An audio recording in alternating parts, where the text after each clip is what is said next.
अपने दो बेटों राघव और सूरज के साथ रहती थी।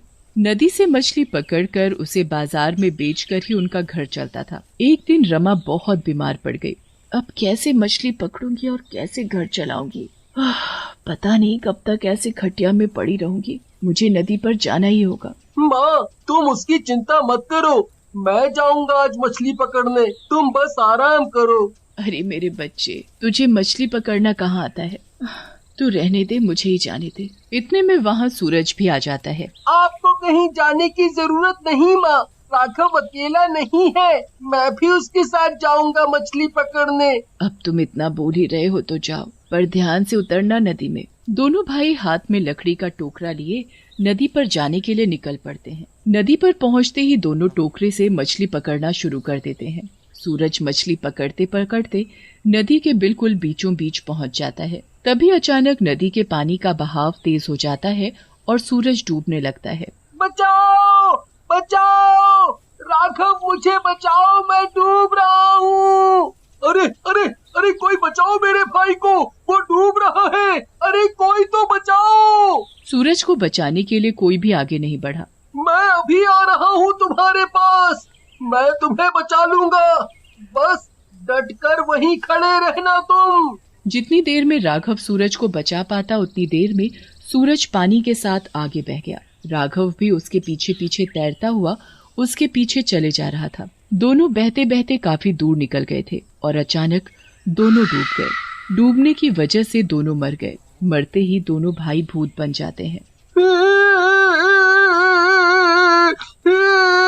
ये क्या हो गया भाई, हम दोनों भूत कैसे बन सकते हैं? तुम मुझे बचाने के लिए नदी में क्यों कूदे? मुझे बचाने के चक्कर में तुम भी मेरे साथ मर गए और भूत बन गए।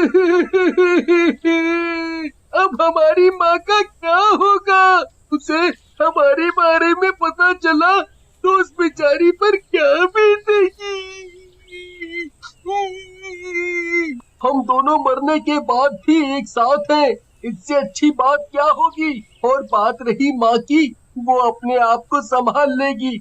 सभी लोग खड़े खड़े तमाशा देख रहे थे, मदद के लिए कोई आगे नहीं बढ़ा।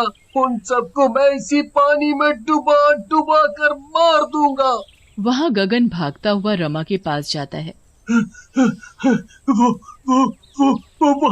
वहाँ क्या हुआ? इतना क्यों हाँफ रहे हो? आराम से बोलो, क्या बात है?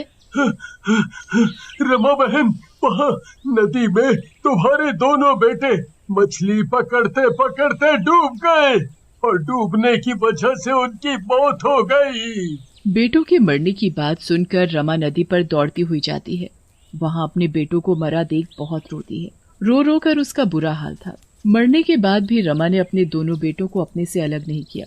उन दोनों को उसने अपने घर के आंगन में गाड़ा और रोज पूरा दिन उनकी ही कब्र के पास बैठकर रोती रहती। एक दिन झोपड़े का किराया लेने भगवान दास रमा के पास पहुंचता है। बहुत दुख हुआ तुम्हारे बेटों के बारे में सुनकर, बेचारे दोनों ही एक साथ मर गए। ऐसे ना बोलिए मालिक, वो मरे नहीं।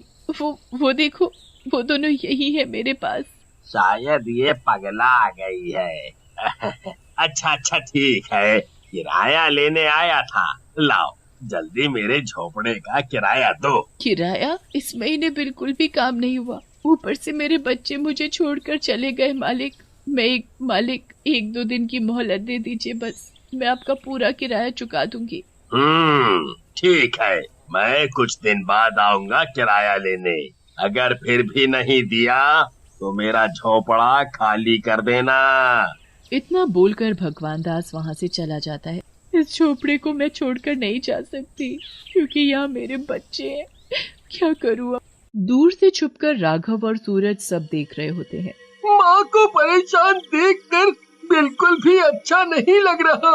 हमें माँ के लिए कुछ करना होगा। उससे पहले हमें उस भगवान दास को सबक सिखाना है।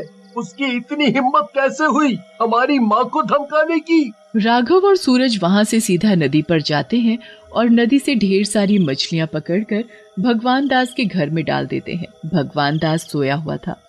उसे अचानक मछली की बू आने लगी तो नींद से उठ खड़ा हुआ। ये क्या?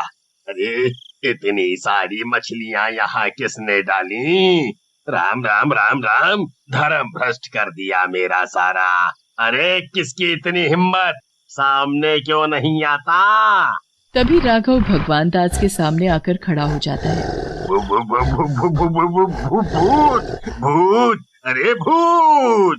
राघव का भूत देख भगवान दास पीछे की तरफ भागने लगता है, पर उसके पीछे सूरज का भूत खड़ा था।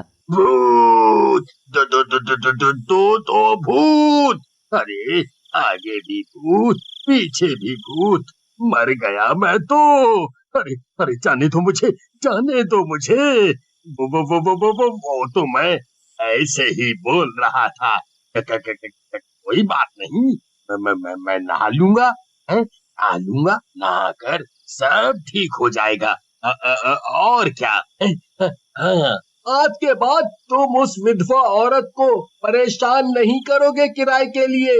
ठीक है, किराया तो क्या, मैं उस तरफ देखूंगा भी नहीं अब। फिर वो दोनों भूत वहाँ से चले जाते हैं नदी पर मछली पकड़ने अपनी माँ के लिए। दोनों मछली पकड़ रहे होते हैं, तभी वहाँ सत्या पहुँच जाता है मछली पकड़ने। ए लड़कों, जाओ यहाँ से, ये मेरी जगह है मछली पकड़ने की। तुम्हें मेरी जगह मछली पकड़ने की इजाजत किसने दी? चलो चलो निकलो यहाँ से। सत्या को उनकी सिर्फ पीठ दिखाई पड़ रही थी, उनकी शक्ल नहीं। ये उन सब में से एक है जिसे मैंने मदद के लिए पुकारा था, और ये खड़ा खड़ा बस तमाशा देख रहा था। चाहता तो ये मेरे भाई को बचा सकता था, पर इसने नहीं बचाया। पर अब इसे कौन बचाएगा मुझसे? दोनों भूत के पीछे मुड़ते ही सत्या उन्हें देखकर थर-थर कांपने लगता है और जोर-जोर से भूत भूत चिल्लाने लगता है। भूत भूत भूत! तुम बच्चे नहीं भूत थे। हाँ, हम दोनों भूत हैं, और हम भूत बने तुम्हारी वजह से। तुमने मारा हमें, अब तुम भी पानी में डूब डूब कर मरोगे। दोनों मिलकर सत्या को दोनों तरफ से पकड़ते हैं और उछालते हुए नदी के पानी में फेंक देते हैं। सत्या पानी में डूबकर मर जाता है। दोनों भूत ढेर सारी मछलियां पकड़कर चुपचाप अपने घर रख देते हैं और वहां से चले जाते हैं। जब रमा की नजर उन मछलियों पर पड़ती है तो हैरान रह जाती है। इतनी सारी मछलियां किसने रखी यहाँ? अब मुझे पैसों की बहुत जरूरत है, तो मैं ही इन्हें बाजार ले जाकर बेच आती हूँ। रमा उन मछलियों को उठाकर बाजार ले जाती है। थोड़ी देर में रमा की सभी मछलियां बिक भी जाती हैं। उसके हाथ में थोड़े पैसे आ जाते हैं तो रमा के चेहरे पर थोड़ी मुस्कुराहट आ जाती है। अगले दिन सुबह सुबह दोनों ढेर सारी मछलियां पकड़ते हैं और रमा के घर में चुपचाप रखाते हैं। आखिर कौन मेरे घर में इतनी सारी ताजी मछलियां रखता है? जो भी कोई ये सब कर रहा है वो मेरे लिए इतना सब क्यों कर रहा है? रमा पूरी रात सोती नहीं है। वो छिपकर दरवाजे की तरफ देख रही थी। तभी उसे दो भूत सामने से आते दिखाई देते हैं। उन दोनों के हाथों में मछलियों से भरी बाल्टी थी। उस बाल्टी को वो दोनों भूत रमा के घर में रख देते हैं और चुपचाप चले जाते हैं। ये भूत ही थे जो रोज मेरे घर मछलियां रख जाते थे, पर ये ऐसा क्यों कर रहे हैं? इससे तो ये लगता है जैसे ये दोनों भूत मेरी मदद कर रहे हो। रमा दोनों भूतों के पीछे पीछे चल देती है। वो दोनों भूत नदी में जाते हैं और फिर से मछलियां पकड़ने लगते हैं। सुबह का वक्त था तो नदी पर इतनी जल्दी कोई नहीं आया था। तभी रमा पीछे से आवाज देती है, तुम दोनों भूत मेरी मदद क्यों कर रहे हो? माँ की आवाज सुनते ही दोनों भूतों की आंखों में आंसू भर जाते हैं। मैंने कुछ पूछा है तुम दोनों से? तुमने हमें पहचाना नहीं क्या? बहुत दिनों बाद ये मीठी आवाज सुनने को मिली है। दिखने में तुम भूत हो, मैं तुमसे नहीं डरती। अगर तुम मुझे मार भी दो तो मुझे कोई गम नहीं। हम अपनी माँ को कैसे मार सकते हैं? कैसे मार सकते हैं? ये तुम क्या बोल रहे हो? किसकी माँ? माँ, तुमने हमें पहचाना नहीं।